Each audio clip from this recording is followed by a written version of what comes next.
painful reality of another mass shooting. This latest massacre at an elementary school in a small Texas town. Here is the latest at 10.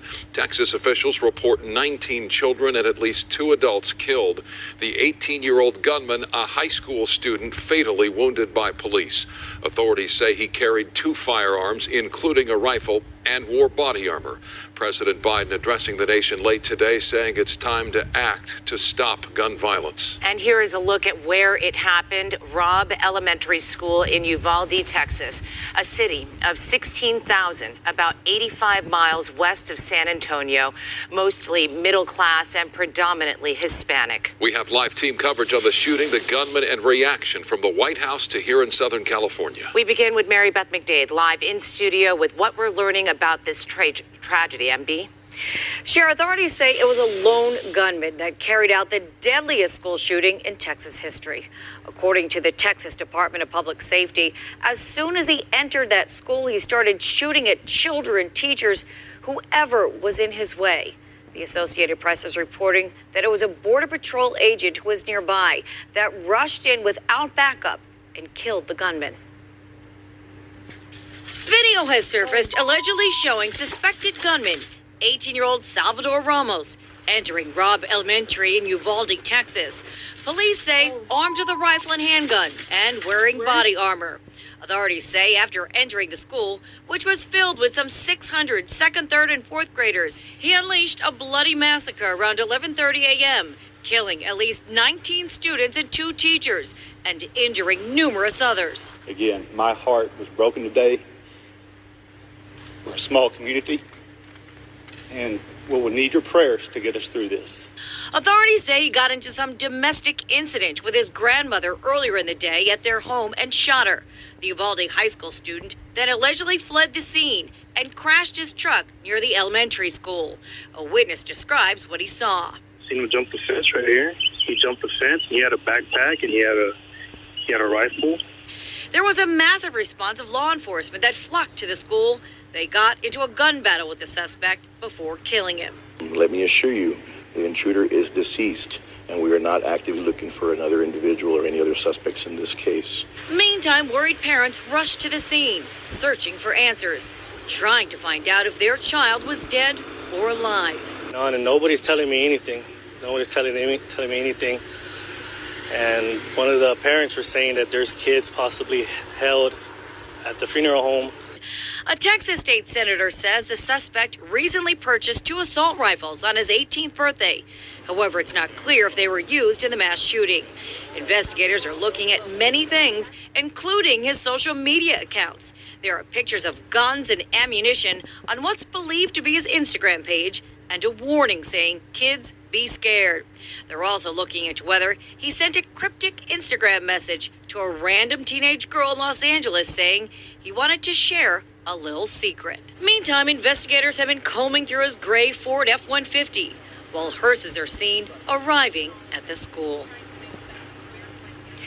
Several news outlets are now reporting that Ramos's grandmother that he allegedly shot earlier in the day has now died.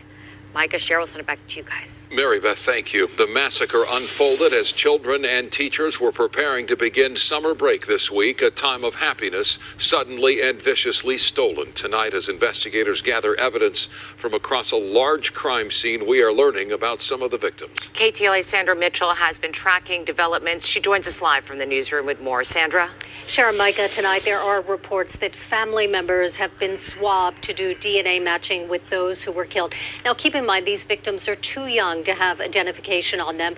So investigators have also been asking parents to describe what their children wore to school today. And now we're learning the stories of some of the victims. Are you in there? Outside the elementary school, the horror started to unfold. Parents embracing in agony, awaiting word on their children. First and foremost, obviously, our priorities is to get information to our families. As part of the investigation, the bodies of the victims were still inside the building. One of the first to be identified, 4th grade teacher Eva Morales, the wife of a police officer, a mother, and a running enthusiast. She worked at the district for 17 years. Also confirmed dead, teacher Irma Garcia, married with 4 children. All of the other victims inside the school are believed to be fourth graders, just 10 and 11 years old, including 10-year-old Xavier Lopez, another teacher, one of the injured. I thank God that she came out of surgery okay. I have not been able to, but I did speak to her brother, my cousin Hector, and he confirmed that she's okay and just recovering right now. 13 children were taken to Uvalde Memorial Hospital. 2 died on arrival. Some of the other victims had to be transported 80 miles away to the nearest trauma center in San Antonio. The shooting happened on the last week of school, the kids looking forward to summer break, and then in a matter of minutes, everything changed. School will be closed. The school year's done. We'll have no school tomorrow or Thursday. All activities are canceled throughout the district. And tonight there are still hearses lined up outside the school. A local funeral home has now offered services for all of the victims at no cost. Live in the newsroom, I'm Sandra Mitchell. Sharon Micah, back to you. Sandra, thank you. President Biden delivers an emotional call for tighter gun control measures, telling the nation and Congress that we have to act. Lawmakers again urging for action to stop this senseless violence. One lawmaker taking to the Senate floor, begging for compromise. Reporter John Fenolio is live in the KTLA Center with that part of the story. John? Sure, President Biden was somber and angry at the same time. He called out the gun lobby and urged renewed attention to common sense gun legislation.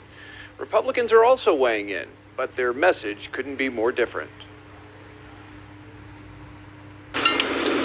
As the nation comes to terms with yet another mass shooting, this time at an elementary school in Texas, political leaders are offering starkly different but familiar responses. When in God's name are we going to stand up to the gun lobby? President Biden delivering an emotional call for new gun restrictions. Most Americans support common sense laws, common sense gun laws. The president reflecting on the loss of 26 lives, including 20 children who were gunned down at Sandy Hook Elementary School in Connecticut in 2012. These kinds of mass shootings never happen with the kind of frequency they happen in America. Why?